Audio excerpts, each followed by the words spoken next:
When you know how to apply the powers of your mind, and when you are expressing yourself fully, and giving of your talents to others, you are on the sure path to true success.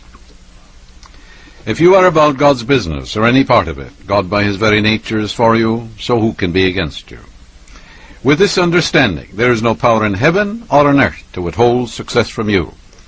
You're successful when you're successful in your prayer life, your relationship with people, in your chosen profession, and your communion with things divine. A movie actor told me that he had very little education, but he had a dream as a boy of becoming a successful movie actor.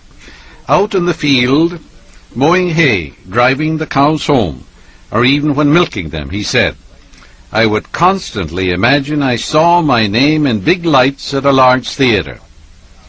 Here's a man who didn't know anything at all about the laws of mind, yet he was using it. He was using the law. I kept this up, he said, for years, until finally I ran away from home. I got extra jobs in the motion picture field, and the day finally came when I saw my name in great big lights as I did when I was a boy. Then he added, I know the power of sustained imagination to bring success. The Bible puts it this way, call things that be not as though they were, and the unseen become seen. I told you before it came to pass, that when it did come to pass, you might believe. So here's a boy mowing hay. He imagines his name in lights, you see, in a great theatre. And he's living that role in his mind. It sinks down into his subconscious, becomes an impression. Whatever is impressed in the subconscious must be expressed as form, function, experience, and event. That's the great law of your mind.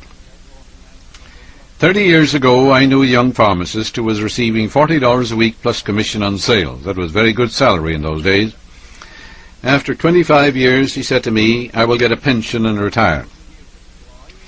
I said to this young man, this was in New York, why don't you own your own store? Get out of this place. Raise your sights. Have a dream for your children. Maybe your son wants to be a doctor. Perhaps your daughter desires to be a great musician. Perhaps she would like to go to Europe to study under the great Cork. His answer was that he had no money. He began to awaken to the fact that whatever he could conceive as true, he could give conception. I explained to him that money is a state, wealth is a state of consciousness, state of mind. Health is a state of mind. You have as much vitality as you have appropriated, much wisdom as you have appropriated, as much peace as you have appropriated. And you have as much wealth as you have established in your subconscious mind, because you must have the mental equivalent of anything you want in this life. A millionaire or a multimillionaire has the exact equivalent of that in his subconscious mind. The first step towards this man's goal was his awakening to the powers of his subconscious mind, which I briefly elaborated on for his benefit. His second step was his realization that if he could succeed in conveying an idea to his subconscious mind, the latter would somehow bring it to pass. He began to imagine that he was in his own store. Imagination is the keyboard to success, you know.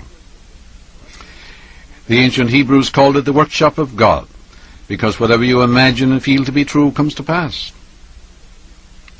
He mentally arranged the bottles, dispensed prescriptions, and imagined several clerks in the store waiting on customers. He also visualized a big bank balance. Mentally he worked in that imaginary store. Here's a man getting $40 a week, but using his mind constructively. Like a good actor, he lived the role. Act as though I am and I will be. This pharmacist put himself wholeheartedly into the act, living, moving, and acting on the assumption that he owned the store. The sequel was interesting. He was discharged from his position.